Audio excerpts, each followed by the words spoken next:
नमस्कार बच्चों, स्वस्थ रहो।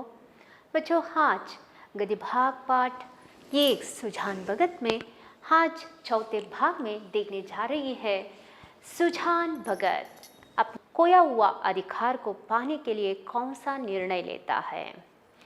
तो बच्चों, पिछले अध्ययन में हम लोग देख चुके थे, सुजान अब घर का स्वामी ना रहा गया है, अब वो घर का कुत्ता बन गया है। तो इसका पूरा कारण सुजान अपनी पत्नी बुलाकी को मानता है, क्योंकि सुजान कड़ी मेहनत करके जितना परिश्रम उठा के गृहस्थी का निर्माण कर चुका था, पूरे घर का जिम्मेदारी बुलाकी को दिया था। पैसे का लेन देने का काम हो, सब व्यवहार का काम उसे सौंप दिया गया था। अब बुलाकी अपने हाथों में पैसा लेकर सुजान को अब एक कोने में बैठने के लिए कहती है। ऐसा कहती है, जिस घर में जो कमाता है उसी का राज होता है, और तुम्हें जो रूखे सूखे रोटी दिए जाते हैं उसे खाओ और पढ़े रहो। तो यह शब्द, यह वाक्य जो है सुजान के दिल में ऐसा ठेस पहुंचता है, ऐसा दुखित बना देता है। अब उसे घर का स्वामी नहीं रहना है, ना ही उसको आदर चाहिए। तो आदर, स्वामी के बदले केवल उसे अधिकार चाहिए। उस अधिकार को पाने के लिए सुजान क्या करता है, आज के अध्ययन में हम लोग देखने जा रही हैं। बच्चों, आप लोगों को देखना चाहिए पेज नंबर 8 में। अब सुजान के सामने एक ऐसा परिस्थिति है, ऐसा दुखित है, तो उस दुख से बाहर आने के लिए वो क्या करता है, उस समस्या का हल कैसे ढूंढ निकालता है, और खोया हुआ अधिकार कैसे प्राप्त करता है। देखिए, सुजान के सामने अब एक नई समस्या खड़ी हो गई थी। वह बहुत दिनों से घर का स्वामी था और अब भी ऐसा ही समझता रहा। तो कड़ी मेहनत करके जो गृहस्थी निभाया था, गृहस्थी का निर्माण कर चुका था, तो बहुत दिनों से सुजान अपने घर का स्वामी बन चुका था। अब भी वो ऐसा ही समझता रहा है। परिस्थिति में कितना उलटफेर हो गया था, इसकी उसे खबर ना थी। अब घर की परिस्थिति में बहुत बदलाव आ चुका है, लेकिन सुजान को यह मालूम ही नहीं था। लड़के उसका सेवा सम्मान करते हैं, यह बात उसे भ्रम में डाले हुए थे। बच्चे और पत्नी आदर के नाम पर उसके अधिकार को छीने गए थे, यह बिल्कुल सुजान भगत को मालूम ही नहीं रहा था। लड़के उसके सामने चिलम नहीं पीते, काट पर नहीं बैठते, क्या यह सब उसके गृहस्वामी होने का प्रमाण न था? तो बच्चे इतना उसे आदर देते थे, ना ही उसके सामने चिलम पीते थे, ना ही काट पर बैठते थे। तो ये सब प्रमाणित नहीं करता कि सुजान घर का ही स्वामी है। तो घर में इतना आदर होता है तो वो घर का स्वामी नहीं रहा क्या? पर आज उसे यह ज्ञात हुआ कि यह केवल श्रद्धा थी। अब सुजान भगत को यह प्रमाण अब मालूम हो चुका है कि इसके पीछे आदर देने के साथ साथ उसके बदले में उसके अधिकार को छीने का एक प्रमाणित प्रसंग था, प्रमाणित एक सन्निवेश था, उसे अब समझ चुका है। उसके स्वामित्व का प्रमाण नहीं, अब तक जिस पर घर में राज्य किया उसी घर में पराधीन बनकर वह नहीं रह सकता। तो अब इस घर का स्वामित्व नहीं रहा, यह सुजान भगत को मालूम हो चुका है। जिस घर को अपने कड़ी मेहनत के साथ बना चुका था, उस घर के स्वामित्व को छीन चुका था। अब इस घर में जिस घर में राज किया था उसी घर में वो अब पराधीन बनकर रहना नहीं चाहता है। उसको श्रद्धा नहीं चाहिए, सेवा की भूख भी नहीं रहा है, उसे केवल अधिकार चाहिए। वह इस घर पर दूसरों का अधिकार नहीं देख सकता। मंदिर का पुजारी बनकर वह नहीं रह सकता। अब सुजान निर्णय ले चुका है। अब मुझे स्वामित्व भी नहीं चाहिए, श्रद्धा भी नहीं चाहिए, मुझे केवल अधिकार चाहिए, मुझे केवल अधिकार चाहिए। मैं इस मंदिर का पुजारी बनकर नहीं बैठ सकता, मुझे अधिकार चाहिए। न जाने कितनी रात बाकी थी। बहुत दिन सुजान भगत सोया ही नहीं था। करवट बदलता ही रहता और बिना सोए चिंता में मग्न था कि आखिर खोया हुआ अधिकार मैं कैसे प्राप्त कर सकता हूँ। सुजान ने उठकर घड़ान से बैलों का चारा काटना शुरू किया। तुरंत सुजान खोया हुआ अधिकार को प्राप्त करने के लिए अब भजन भाव ये सब पूजा पाठ ये सब छोड़कर फिर वो कड़ी मेहनत करने में लग जाता है। तो तुरंत वो घड़ान से माने चारा काटने का औजार लेता है और काटना शुरू कर देता है।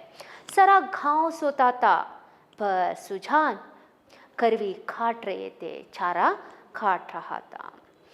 इतना श्रम उन्होंने अपने जीवन में कभी ना किया था। अब तक उसके जीवन में गृहस्थी निभाने में खड़ी मेहनत तो कर चुका था, लेकिन इतना परिश्रम कभी भी नहीं किया था। जब से उन्होंने काम करना ही छोड़ दिया था, बराबर चारे के लिए हाय हाय पड़ी रहती थी। जैसे ही सुजान देखता रहा था, जैसे ही उन्होंने काम करना ही छोड़ चुका था, तब से चारा के लिए बहुत ही परेशानियां होती थी। शंकर भी काटता था, बोला भी काटता था, पर चारा पूरा ना पड़ता था।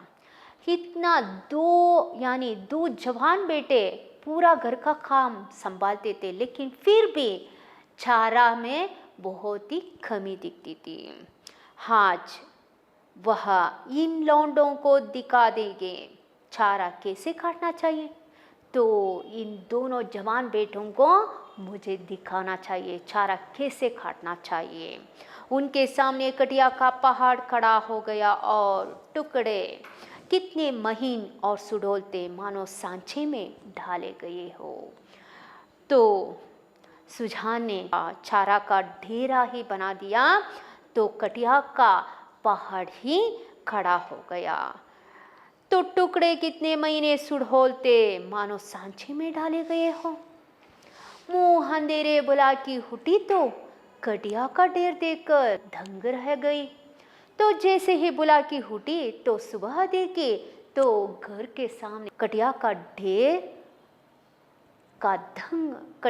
ढेर देखकर वह दंग रह गई। बोली, क्या बोला? आज रात भर कटिया ही काटता रहा गया। अब बुला के अपने बेटे से बड़ा बेटा भोला से पूछती है, तुम रात भर सोया नहीं है क्या? रात भर तुम कटिया काटता रहा।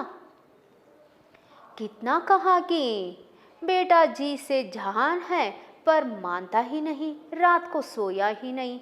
वो मान रही है अपना बेटा इतना परिश्रम उठाया है, रात भर सोया ही नहीं। तो जवान है, सोना चाहिए, फिर भी बिना सोए इतना सब काम कर चुका है क्या? सुजान भगत ने थाने से कहा, वह सोता ही कब है, जब देखता हूँ तब काम ही करता रहता है।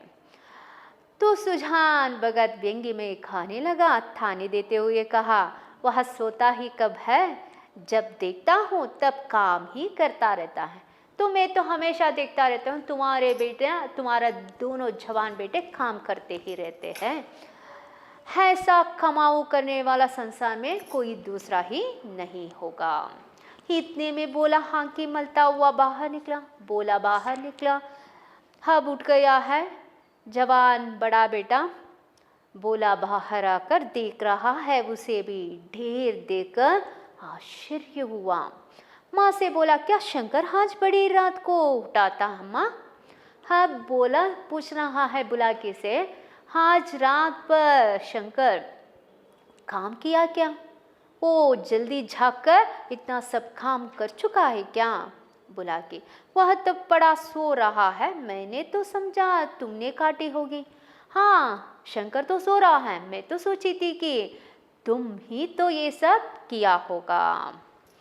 बोला, मैं तो सवेरे उठ ही नहीं पाता, मैं सवेरे सवेरे तो मैं उठ नहीं पाता, दिन भर चाहे कितना काम कर लूं पर रात को मुझसे नहीं उठा जाता। दिन भर तो मैं बहुत कुछ काम कर सकता हूँ माँ, लेकिन रात भर बिना सोए मैं काम नहीं कर सकता। बुला के, तो क्या तुम्हारे दादा ने काटी है? तो तुम्हारे पापा ने काटा होगा, तुम्हारे पापा ने काटी होगी। भोला, हाँ, मालूम तो होता है रात पर सोए नहीं। हाँ, अब मालूम तो होता है शंकर भी नहीं काटी है तो मैं भी नहीं काटी। पिताजी तो यह काम कर चुका होगा। रात भर सोए नहीं, मुझसे कल बड़ी भूल हुई। अरे वह तो हल लेकर जा रहे हैं, जान देने पर उतारू हो गए है क्या? तो मुझे कल बड़ी भूल हुई, यानी जब बुला के खाने के लिए बुलाती है तो कल रात को सुजान वो नहीं खाने के लिए खाता है, मना करता है मुझे खाना नहीं चाहिए। तब बुलाकी मुंह बंद के रह जाती तो इतना सब नहीं होता। बुलाकी ने अपने बेटों के पक्ष में आकर यह कहने लगी थी कि जिस घर में जो कमाता है उसी का राज होता है, और तुम्हें जो दिया जाता है रुके सुके दिए जाते हैं, और खाओ और भगवान का भजन करो, पड़े रहो।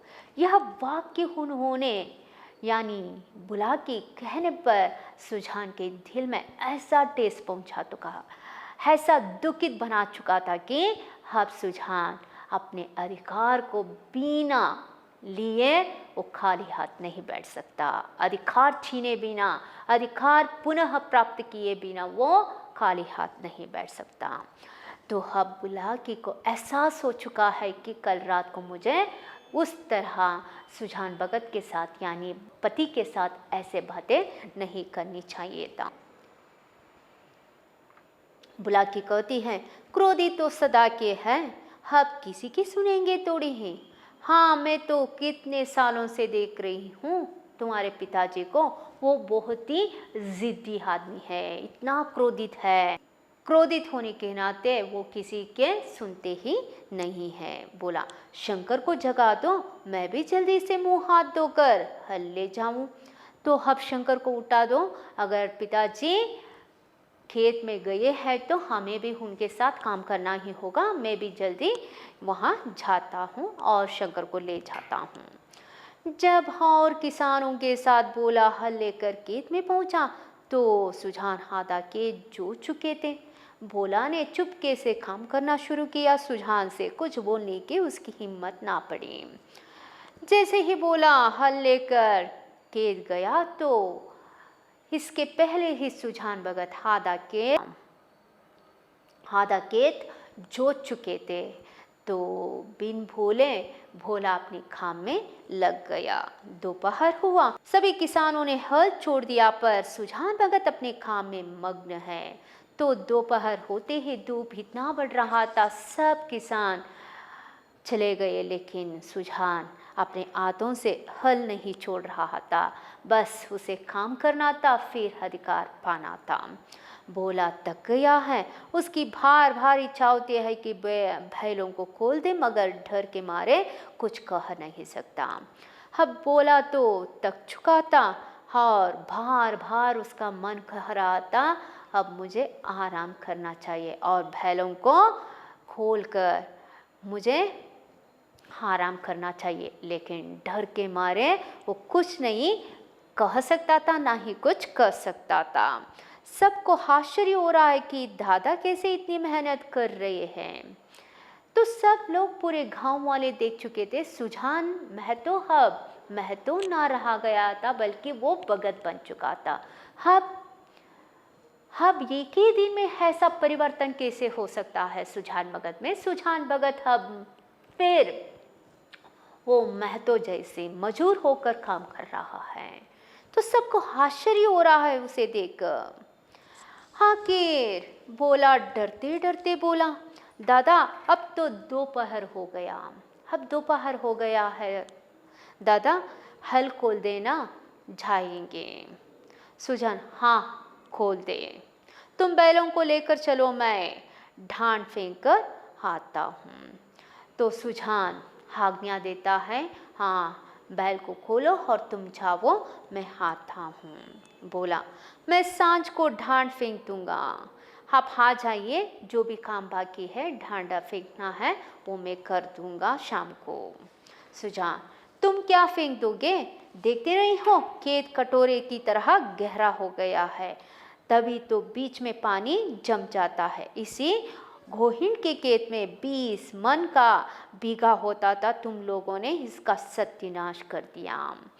तो ठीक तरह से हल न जोतने के कारण ज़मीन जो है इतना गाढ़ा बन चुका है, वहाँ पानी अंदर तक ना जा रहा है। जो इस खेत में 20 मन उपज होता था, अब बहुत ही कम उपज होने लगा है। यह सब आप लोगों के कारणवश ही हो रहा है, इस भूमि को आपने सत्यानाश कर दिया है। तो इस तरह सुजान भगत भोला को डांट रहा होता है।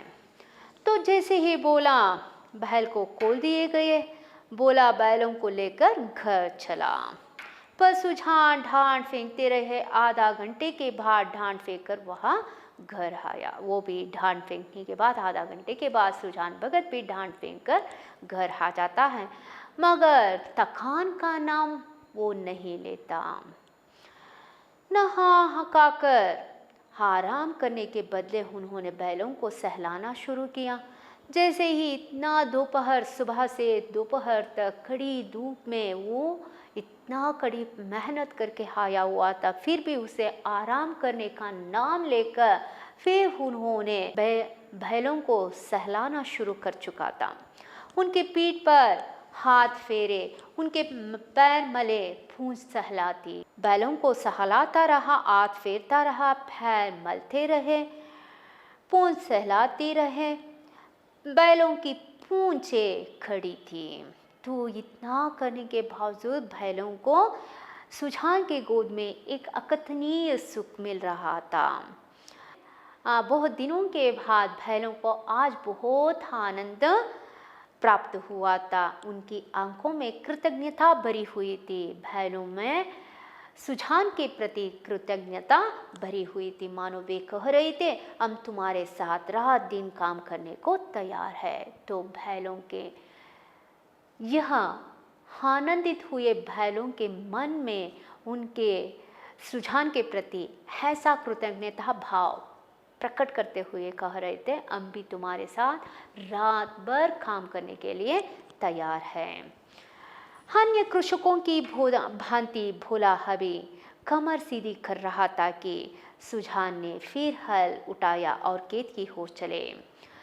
तो अन्य कृषकों की जैसे ही बोला भी अब आराम करने लगा था। कमर सीधी करना, इस मुहावरे का अर्थ है विश्राम लेना, आराम लेना। सुजान ने फिर हल उठाया, खेत की ओर चले, लेकिन सुजान ने बाकी किसानों की तरह वो आराम ना लेकर फिर हल उठाकर खेत की ओर चले। दोनों बैल उमंग से भरे दौड़े चले जाते थे, मानो उन्हें स्वयं खेत में पहुंचने की जल्दी थी। तो सुजान के प्रति कृतज्ञता भरी बैलों उनके साथ ऐसे चल रहे थे, स्वयं उन बैलों को सुजान के पहले खेत पहुंचने की जल्दी में हो, ऐसा वे भी दौड़ते भागते खेत की ओर बढ़े थे।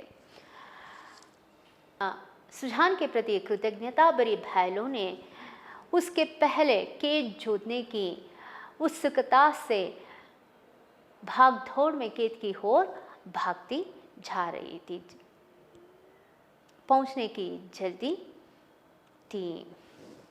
बोला ने मंडैये में लेटे लेटे पिता को हल लिए जाते देखा, पर उठ ना सका, उसकी हिम्मत छूट गई। मंडैया माने छप्पर जो होते हैं, नारियल पत्तों से बनाए जाते हैं, जो उसके छाया में वे लेटते रहते हैं बोला मंडहे में विश्राम कर रहा था, आराम ले रहा था, पिता को हल लिए जाते देखा।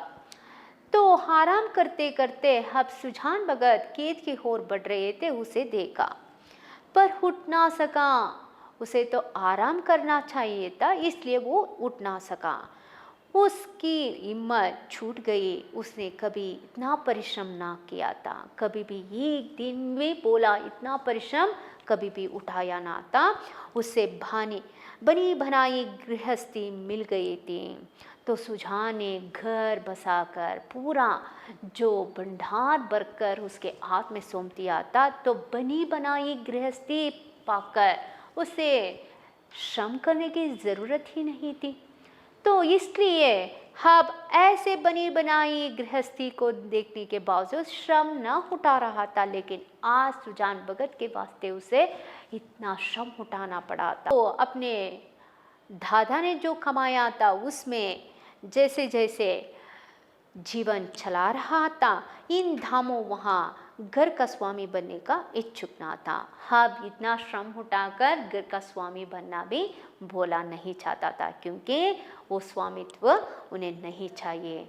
क्योंकि जवान है, जवान आदमी को हमेशा खुश रहना चाहते हैं। जवान आदमी के 20 धंधे होते हैं, हंसने बोलने के लिए, गाने बजाने के लिए उसे कुछ समय चाहिए। तो पड़ोस के गांव में दंगल हो रहा था, जवान आदमी जैसे अपने को वहां जाने से रोकेगा।